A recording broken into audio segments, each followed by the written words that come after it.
across the Americas and around the world. Once again, you're listening to the Hour of the Time.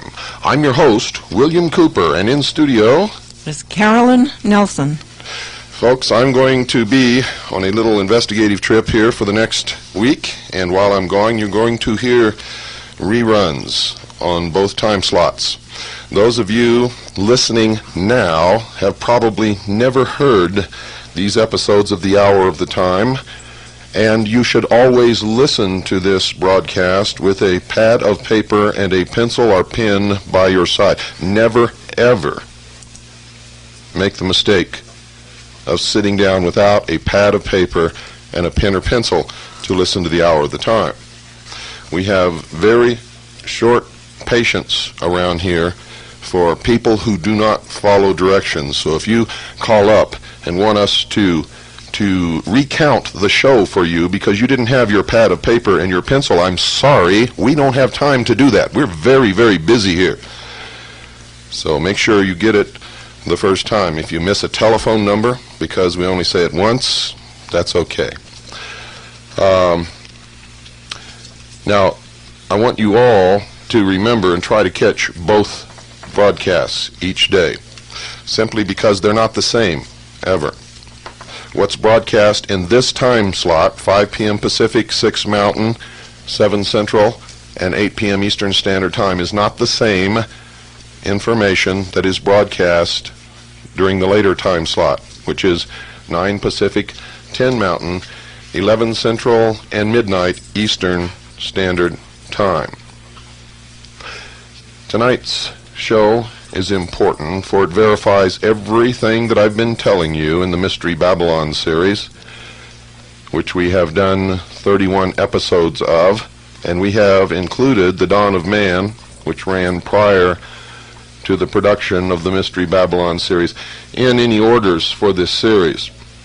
So that actually makes 32 tapes, but tonight's episode will be episode number 32 of the series known as Mystery Babylon. Don't go away, folks. You need to know what you're going to hear tonight.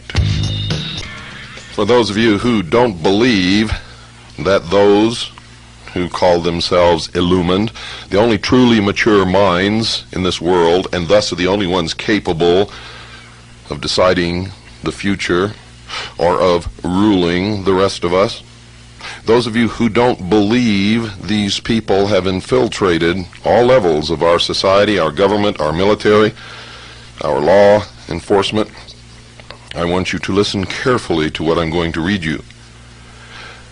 I am going to quote verbatim an article which appeared in the newsletter called Aid and Abet Police Newsletter, Volume 2, Constitutional Issues for Lawmen, Number 1, Volume 2, Number 1. That's Aid and Abet Police Newsletter. Now, this letter, according to the editor of this newsletter, was written by a police chief. Here he uses a pseudonym, so he says, so that the police chief's identity is not revealed. However, as you will find out if you have listened to our series on Mystery Babylon, this is not just a police chief. This is a highly degreed member of the Masonic Lodge. And he gives himself away with his symbology. For at the end of his article, he signs it, quote, "So mote it be," unquote. Aid and Abet is put out by Officer Jack McLam, who has been written up as one of the best police officers ever produced by the state of Arizona. We neither endorse him nor do we condemn him. As far as Kaji is concerned, our vote is not in yet on this organization.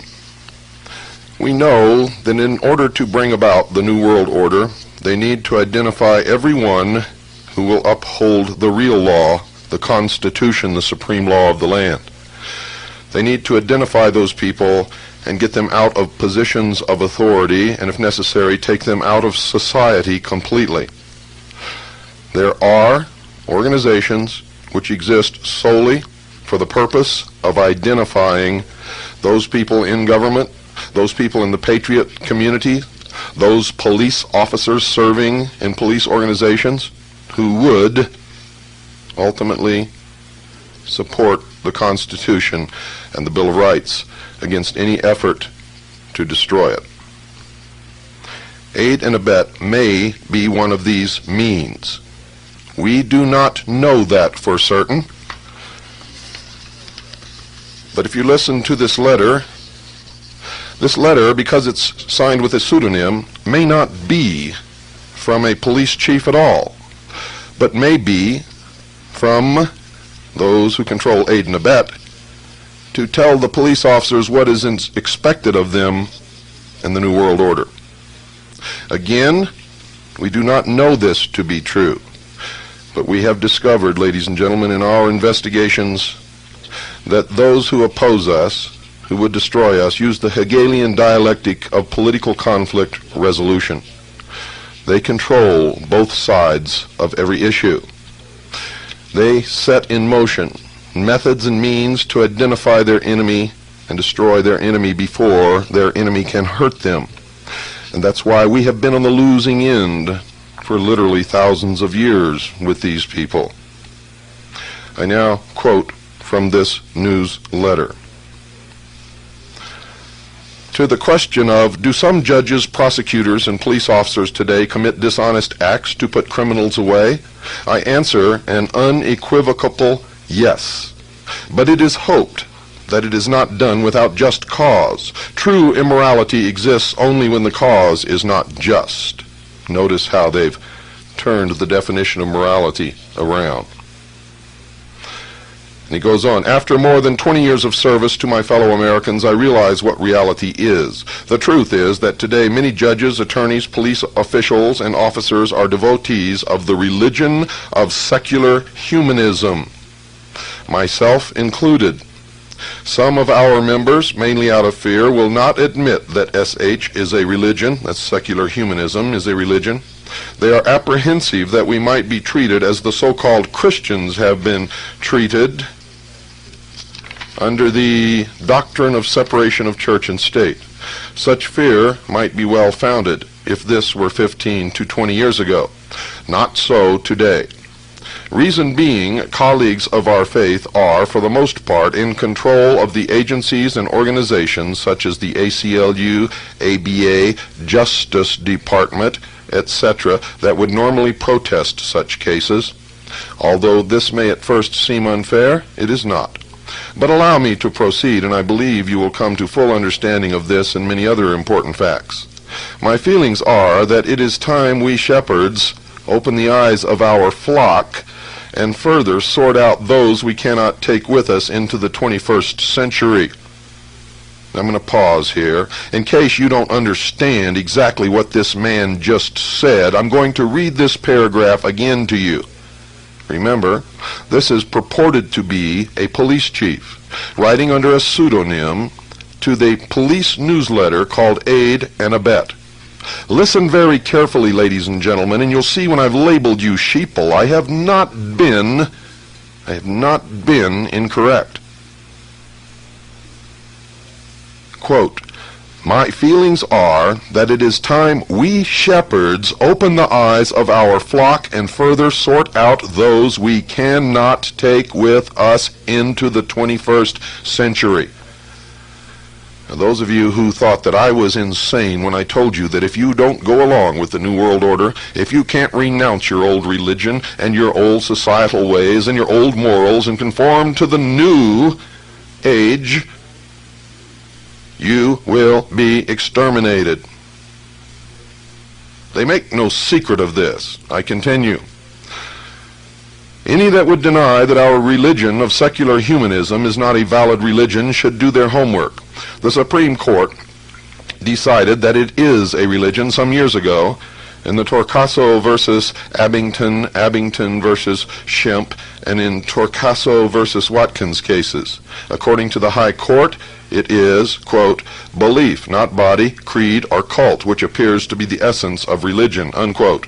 It further explains that, quote, belief refers to some sort of universal view of life, of the world of mankind, a belief that is held to be true about mankind, unquote.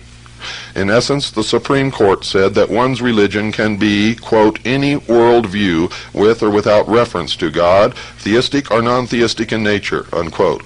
I hope this helps others to understand our faith. However, this, of course, is not the main point of my speech. I wish to address the abuse of police officers who ascribe, knowingly or unknowingly, to the moral tenets of our religion in regards to ethics and morals. Nationwide, our devotees are enduring horrible discrimination at the hands of a very hypocritical faction of society, the Christians. This discrimination comes as we humanists exercise our own religious beliefs and apply our morals, quote, on the job, unquote, so to speak. Yet other officers may apply their own individual belief systems, morals, and ethics at will without any condemnation. This is undeniable discrimination. Fortunately, our religion is the fastest growing of any in all of history, and many of the younger generation within the criminal justice system, including police officers who ascribe to sound secular humanist principles, are now in management, which is of benefit to all. This does give us sway power and is a plus for our side. Still, there is far too much discrimination against those who would apply a most important principle of our religion, quote, situation ethics, unquote. The principle of situation ethics allows the individual to focus correctly on only the goal to be accomplished. Morally speaking, little, if any, consideration need be given to the method or means, as nothing else supersedes its importance. Of course, concern is given to finding a means of accomplishing a task or goal so as to have the least negative impact on the least amount of our people. Notice he says our people. In my youth, I recall hearing the great Green Bay Packer coach Vince Lombardi describe it this way, quote, winning is not everything, it is the only thing, unquote. Much of our society lives by this principle today. Yes, even many of those who profess other faiths and occupy pulpits throughout America. Personally, I think the principle of situation ethics is best described by examining the legal definition of ethics and morals given by our now compatriots, the communists. The communist definition is, quote, everything is ethical and moral as long as it promotes world communism, unquote. This is pure secular humanism. We can learn much, incidentally, about total commitment from the communists. The Marxists have, out of pragmatic necessity, expurgated a minimum of 90 million people in the pursuit of man's noblest mission, world peace.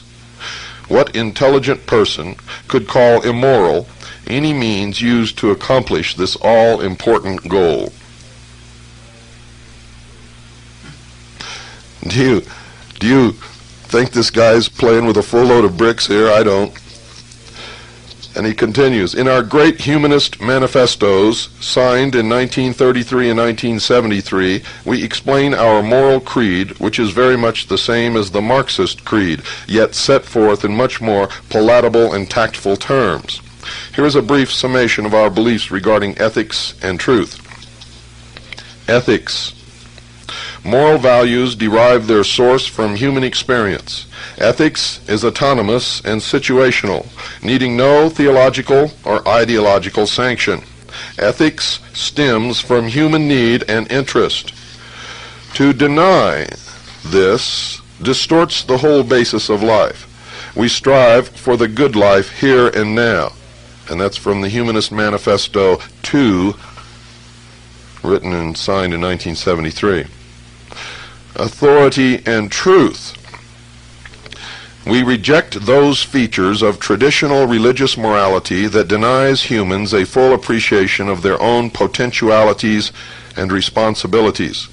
Traditional religions often offer solace to humans, but as often they inhibit humans from helping themselves or experiencing their full potentialities.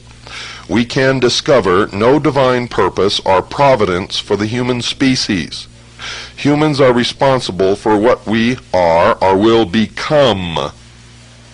Remember, folks, I educated you in that part of the Masonic religion and the religion of the Rose and Cross and the Knights Templar and the Knights of Malta, the Red Cross of Constantine, all of these believe that man is in a state of becoming. Becoming what? Becoming gods.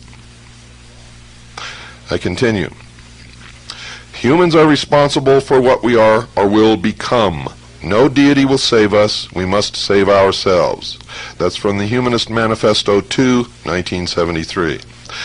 After 20 plus years of conditioning, our society now largely subscribes to this philosophy. Some of you who practice selective Christianity are closer to our faith than to the superstitions of the Bible thumpers of old. In selective Christianity, of course, you choose certain portions of the so-called Word of God to believe in and discard the parts that are not convenient. Don't you see that in this we are just alike? Your faith is actually based upon what is right under man's desire. We humanists are in fact more honest. We admit that there is no God, that it is only man's desires that are important. You leaders of these selective Christians preach that your faith is based on some parts of God's law, but in actuality the majority is based on what feels good or is convenient. Now I must break here for just a second, folks, to tell anyone who may have just tuned in that these are not my words. If you're sitting there with your lower jaw on your chest, looking aghast at your radio, you are not listening to the thoughts of William Cooper or the Hour of the Time. I am quoting verbatim from a letter attributed to a police chief, and this letter can be found in Aid in Abet, a police newsletter, Volume 2, Number 1, in case you want to pursue this.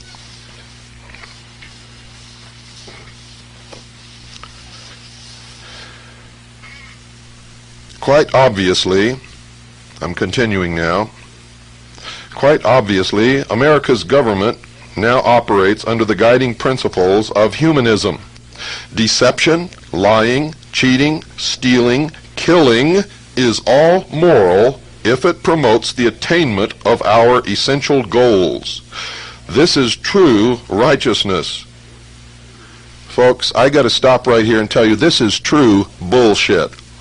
This is deception at its worst.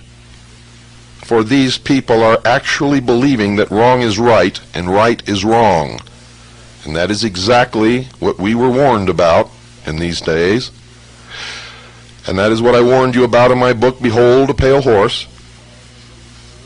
And I told you years ago that the belief of these people is that the ends justify the means, whatever they might be. If they must kill 2 billion people to make their dream come true, they will do it. Mark my words, they will do it. A prime example, I continue now, a prime example can be seen in the recent war against Iraq.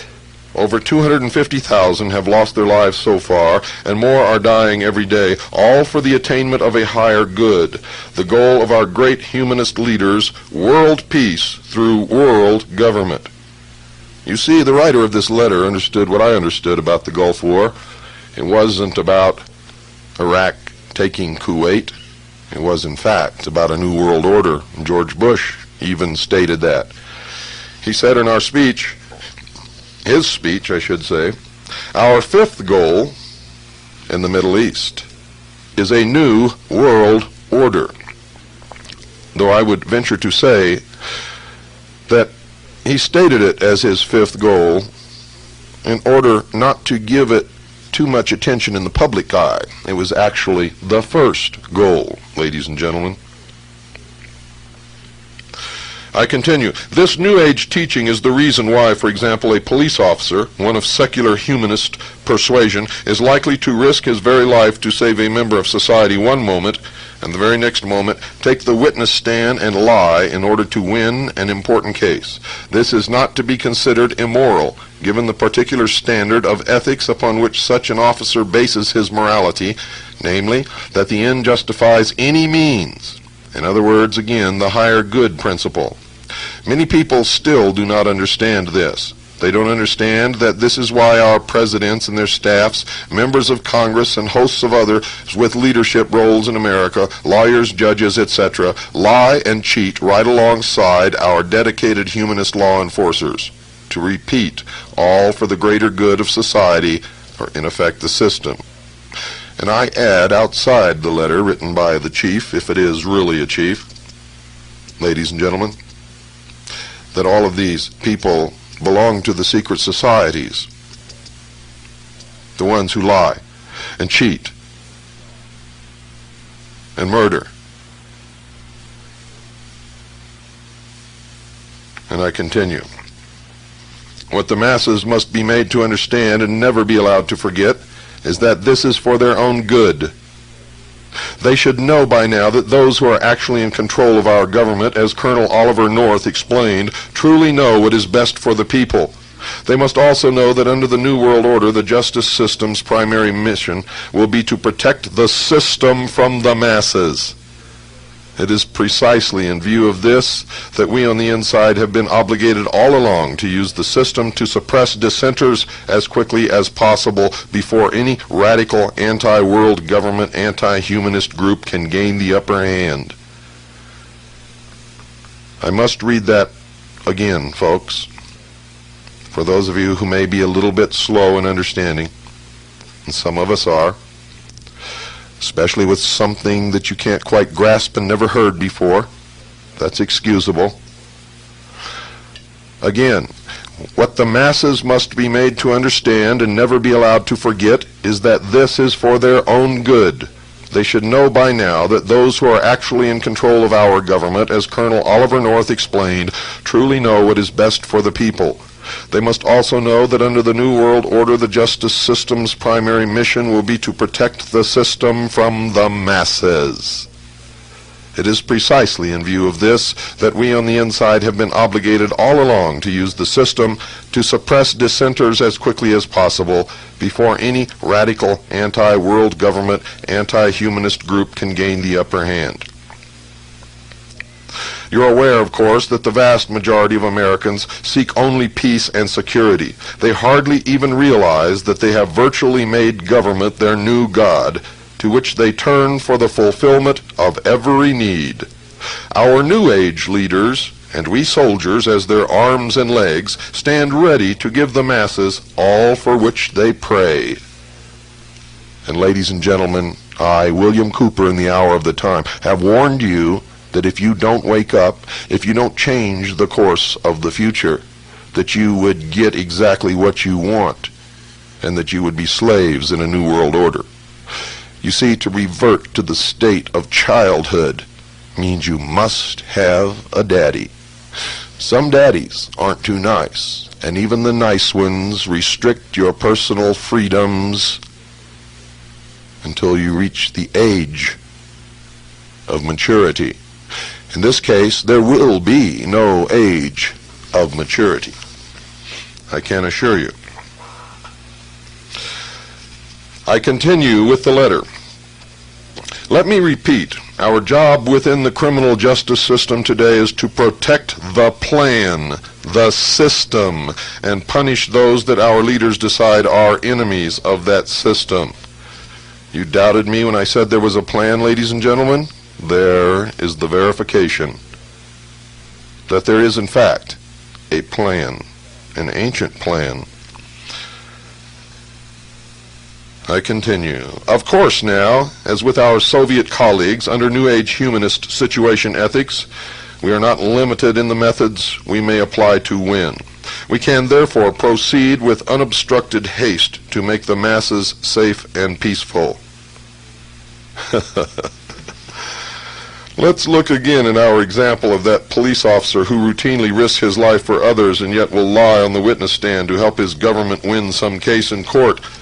If some of you are still surprised at this, then perhaps you haven't understood what I have been trying to convey, nor have you understood what your children have learned so well over the last 20 years within the government school system. It is that we are living in a new age where man has wisely placed his trust in government instead of some superstition called the divine or God. It is the old religious morals that have caused all of our problems. A new age calls for a new belief system, a new moral code, a new religion. It is exciting to see most all of the religions of the world coming nicely together, united in preparation to serve the new world order. Remember, I told you that your religious leaders are not really on your side, and all the churches that belong to the World Council of Churches are bringing you all closer to one religion which will not resemble anything that Christ taught.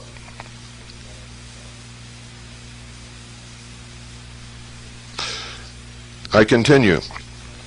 We must all dedicate ourselves to obeying our leaders without question and to the instruction of succeeding generations toward our utopian goals of world peace. I would like to introduce you to one present-day scholar, Dr. Sidney Simon, who has been very effective and deserving of much credit.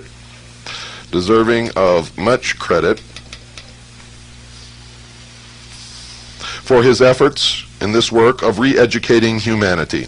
He speaks plainly, and his meaning is unmistakable, as when he says, quote, "We do not need any more preaching about right and wrong. The old thou shalt nots simply are not relevant," unquote. He goes on to explain to the child educators he is addressing that, quote, "Values clarification," unquote, is a method for teachers to change the values of children without getting caught. Values clarification is just another term for situation ethics. A book in use by educators called Weep for Our Children spells out values clarification as part of the new morality. Listen to this carefully. This is a book in use by teachers teaching your children right this moment. It's called Weep for Our Children. Quote, "It's okay to lie. It's okay to steal. It's okay to have premarital sex. It's okay to cheat or to kill if these things are part of your value system and you have clarified these values for yourself. The important thing is not what values you choose, but that you have chosen them yourself freely and without coercion of parents, spouse, priest, friends, ministers, or social pressure of any kind," unquote. And that makes me very, very angry. That's one of the reasons my daughter is not in school and never will be in school. She already knows more now than most children twice her age from the homeschooling that she gets. This is incredible. Don't go away. I have to take a breath. It makes me angry just to read this crap. Have you been looking, folks, for some way to protect yourself against what's sure to come? If you've studied our economic system, if you've studied the Federal Reserve, if you really understand the way our monetary system, and we shouldn't use the word monetary because it's really our illusory system. If you understand how it works, you know that we're headed for a big fall, a big, big fall. Probably the biggest fall in the history of the world. Look around at those that you love right now. If you cannot assure them at this moment, this very moment, right this moment, that you have protected their financial future, then you must call Swiss America Trading right now. And this isn't anything unusual, for whether we were expecting something to happen or not, a responsible A responsible person takes care of his loved ones against unforeseen events also. Most Americans have fallen in to a very, very bad habit. They have nothing whatsoever to fall back upon. And if they were to sell everything that they own, the average American family would be left with approximately 2,500 fraudulent, counterfeit, usury Federal Reserve notes, the value of which are constantly declining. Always. Always. For it has to make the debt economy work. You see, for you to pay off a debt, someone else must borrow an equal amount or more. And this must continue all the time. Call our sponsors, Swiss America Trading. They know the economy. They specialize in the one thing that has protected people throughout the ages, since the beginning of human history, precious metals. And it's the only thing that has ever functioned in that capacity. They are experts. If you tell them what you want to accomplish, they can help you. If you want to protect your assets, which that is what I recommend that you do, they can help you. If you want bags of small denomination, silver or gold coin, which you can use to spend on a black market if you need to, they can also help you with that. You see, folks, if the economy collapses and you go somewhere to buy a loaf of bread outside of normal channels and with something outside of normal money, that loaf of bread will cost you whatever it is that you have. If you have a $20 gold piece, that's a numismatic coin that costs you $5,000, that's what that loaf of bread is going to cost you. However, if you have a pre-1964 silver dime, in probably even the worst condition you can get, that's what that loaf of bread will cost you. You understand what I'm trying to tell you, ladies and gentlemen? If you want to get into precious metals and you think you're going to make a big killing on precious metals, they can help you with that too. But that's not their purpose of sponsoring this program, nor is it mine and delivering this message to you. Call Swiss America Trading now, 1-800-289-2646. That's 1-800-289-2646. They're honest. If you ask them for a buyback policy in writing, they will give it to you. They will disclose every single item in your contract with them, no matter what it is. And when all of the other companies have fallen by the wayside, they will still be there solid as a rock, as they always have been. For these other companies come and go, and they usually, as is the case now with all of them, spring from people who either worked for or were customers of Swiss America Trading. And then invariably, like mean, misspirited dogs, they turn against those who taught them what they know in order to make their livelihood. Swiss America Trading is an honest company with an honest staff, and I have never met in my entire life a man that I prize as a friend any more than I do Craig Smith, the president of Swiss America Trading. He's an honest man, he's a Christian man, and I have seen him actually do things he should not have done to make customers happy. My recommendation when I mediate is to stick to the terms of the contract. Whatever you agreed to, whatever they agreed to, stick to it.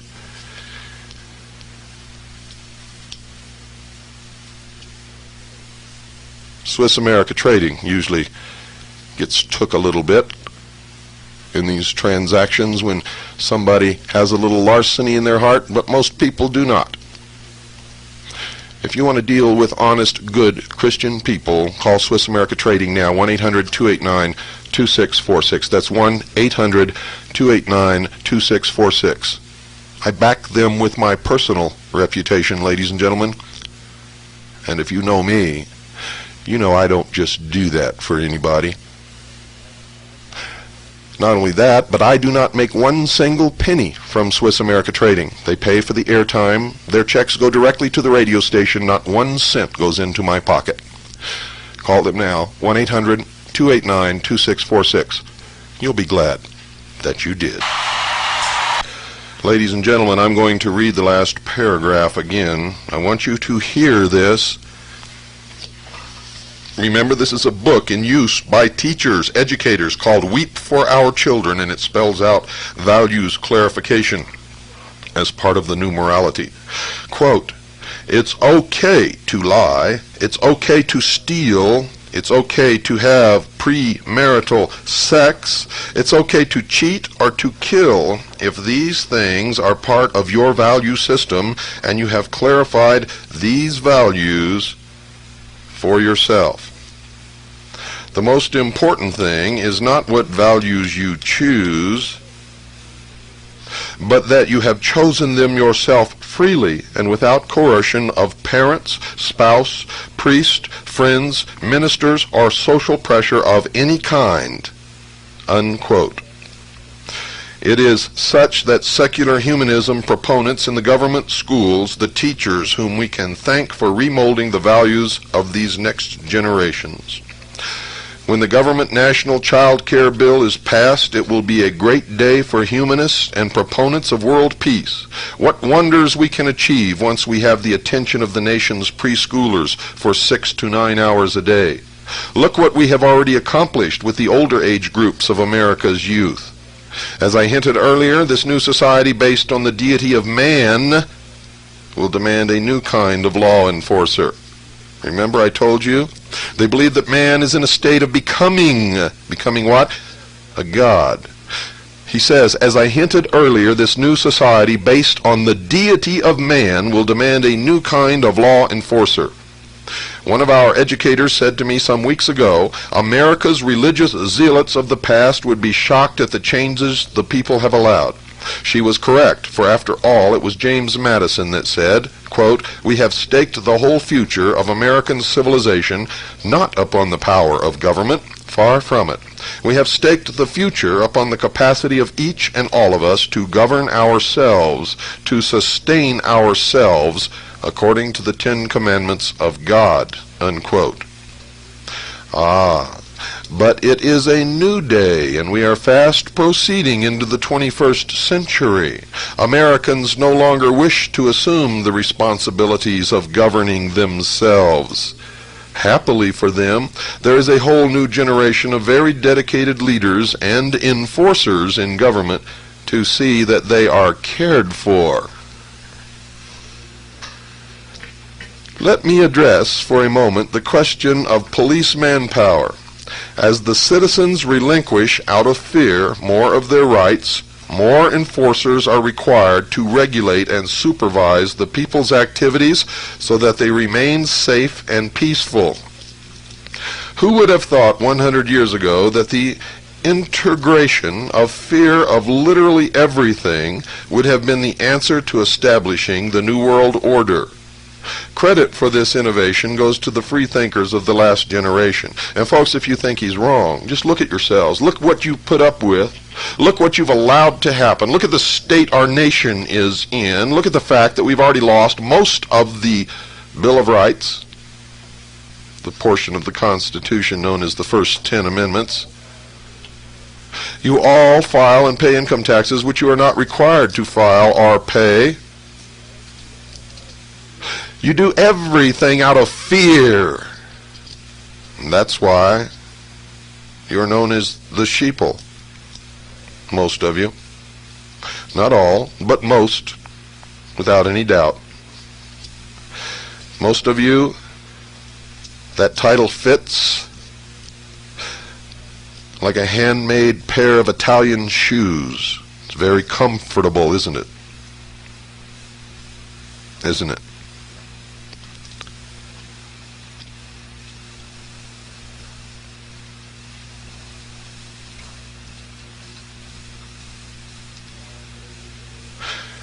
Now the older generation, known as peace officers, servants of the people, might not so readily have adopted nor fit into this new order of things. Fortunately, this has not posed too great a problem due to the fact that they are rapidly being replaced through natural attrition, in effect death or retirement. And now Hillary's running around the country, folks, wants to open a dialogue on euthanasia.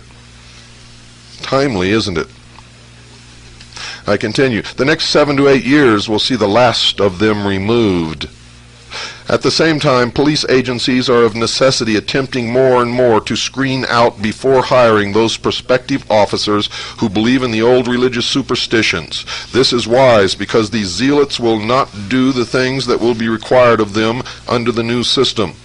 Those remaining police officers who openly profess a belief system steeped on old world religious fundamentalism can be and are being phased out on any number of charges such as can be substantiated over time or with the help of a little innovation on the part of new management.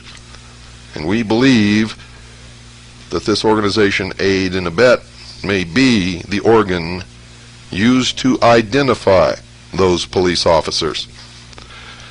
I continue. Before I continue, I better clarify, folks. We believe that, and we have good grounds for our belief. However, we cannot prove it. You must make up your own mind, yourselves.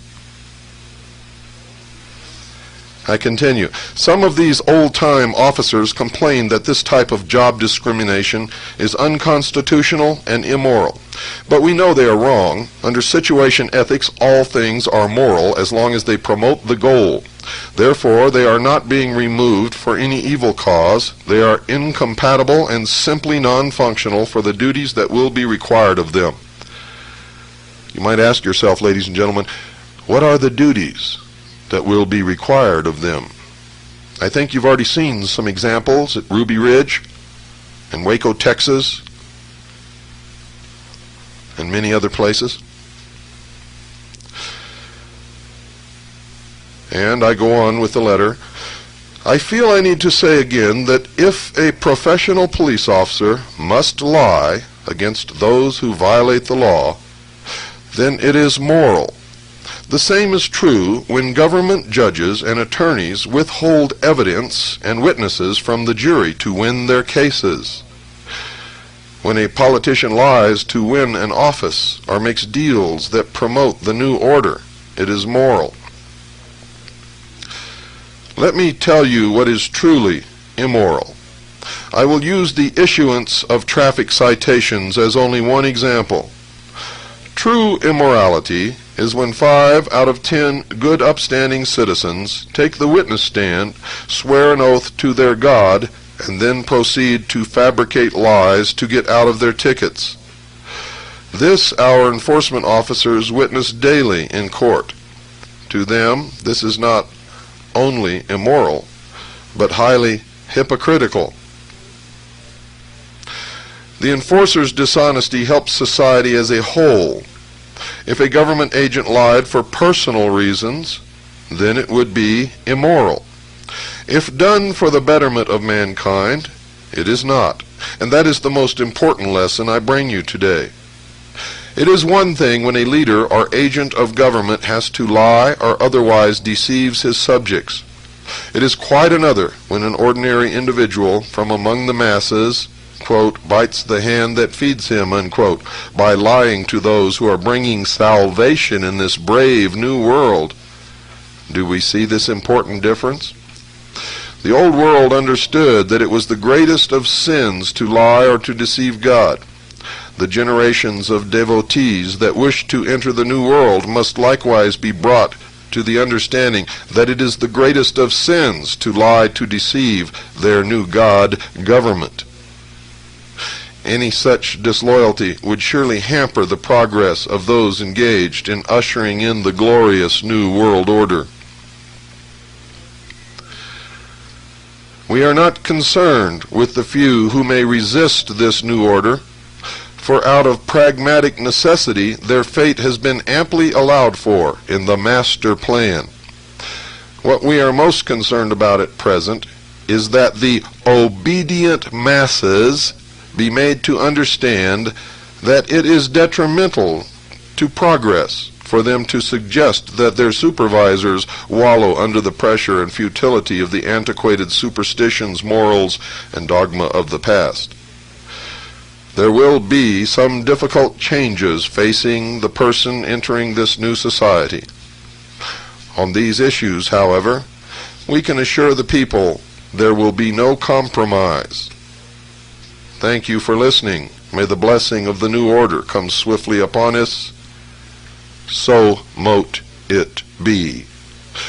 So mote it be is taken directly from the initiation ceremonies of the Scottish Rite of Freemasonry, and you will hear it nowhere else, ladies and gentlemen. Whoever wrote this was a highly degreed Freemason of the Scottish Rite, and he is, under a pseudonym, explaining the true purpose, the true religion, and the true plan for the religion that those who frequent the lodge actually adhere to. So you see, in Aid and Abet, a police newsletter, Volume 2, Number 1, all of the police officers who subscribe to this newsletter are the good guys. The good guys. They have been delivered a warning from a police chief under a pseudonym, which makes it very plain what will happen to any police officer who does not go along with the new world order. And I say that it was intentionally that way, and that there is no police chief, Rupert Orpheus, pseudonym or not, but this is the policy that needed to be explained to all of these officers at once to hasten their decision. You see, ladies and gentlemen, when it comes right down to it, most people will do what they're told, when they're told, if they're told, and they have been told.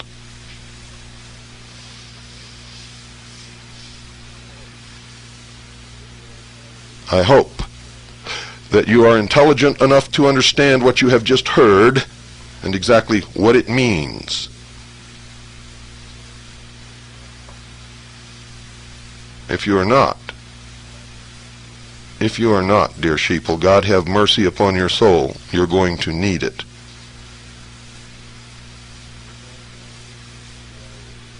Those long-time listeners to the hour of the time, those who have been awake for quite some time, those who were never asleep, understand that there is a plan in the world that the members of the secret societies, by whatever name they call themselves to you, the profane, in their exoteric language, are using to bring about the ages-old dream of a new world order,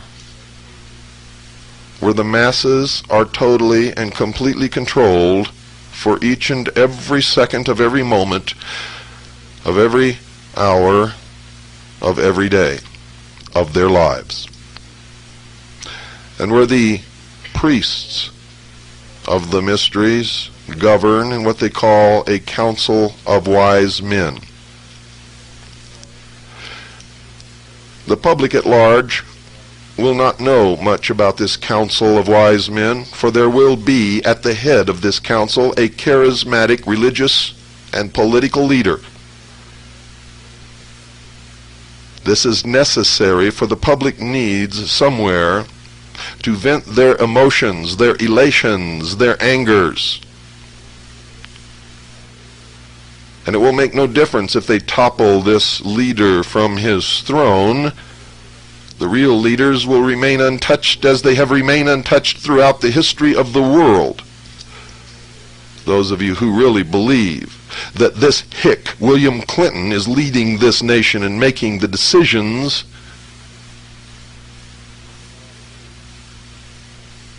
you probably, at some point within the last 24 hours, thought you were Rush Limbaugh and set on half your brain.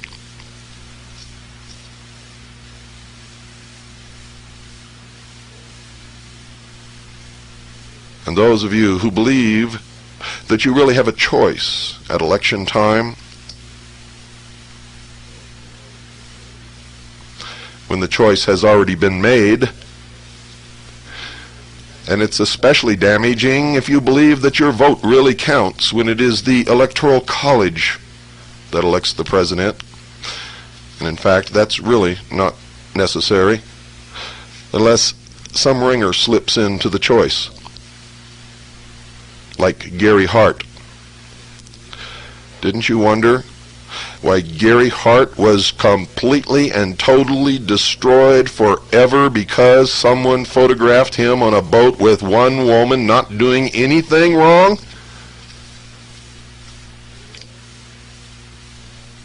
And Bill Clinton is not even tarnished.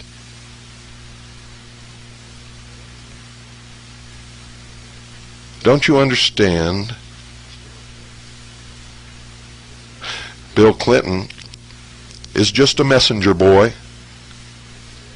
And if he gets impeached, it will not solve anything. And those of you running around signing petitions to impeach William Clinton had better read the Constitution of the United States of America. You see, you cannot impeach a president because somebody signed a petition. I don't care if 200 million Americans sign that petition. You cannot impeach William Clinton, you fools. You must prove that he has committed high crimes and misdemeanors. And you must have solid evidence. And you must have witnesses that don't die overnight. And documentation that doesn't disappear by the time next week comes along. Do you understand? Once again, they have you whirling around in circles at the end of a cul-de-sac. Good night, and God bless you all.